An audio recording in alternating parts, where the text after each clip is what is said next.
एक गांव में एक रामलाल नाम का एक किसान अपनी पत्नी और 4 लड़कों के साथ रहता था। रामलाल खेतों में मेहनत करके अपने परिवार का पेट पालता था, लेकिन उसके चारों लड़के आलसी थे, जो गांव में वैसे ही इधर उधर घूमते रहते थे। एक दिन रामलाल ने अपनी पत्नी से कहा कि अभी तो मैं खेतों में काम कर रहा हूँ, लेकिन मेरे बाद इन लड़कों का क्या होगा? इन्होंने तो कभी मेहनत भी नहीं करी, ये तो कभी खेत में भी नहीं गए। रामलाल की पत्नी ने कहा कि धीरे धीरे ये भी काम करने लगेंगे। समय बीतता गया और रामलाल के लड़के कोई काम नहीं करते थे। एक बार रामलाल बहुत बीमार पड़ गया। वह काफी दिनों तक बीमार ही रहा। उसने अपनी पत्नी को कहा कि वह चारों लड़कों को बुला कर लाए।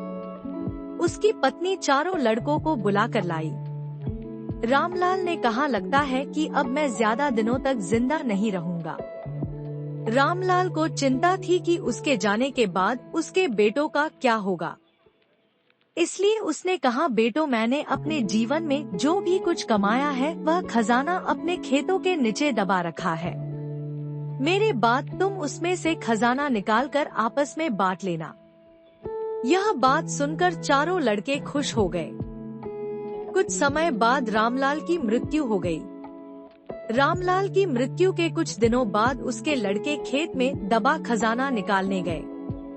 उन्होंने सुबह से लेकर शाम तक सारा खेत खोद दिया, लेकिन उनको कोई भी खजाना नजर नहीं आया। लड़के घर आकर अपनी माँ से बोले, माँ, पिताजी ने हमसे झूठ बोला था। उस खेत में हमें कोई खजाना नहीं मिला।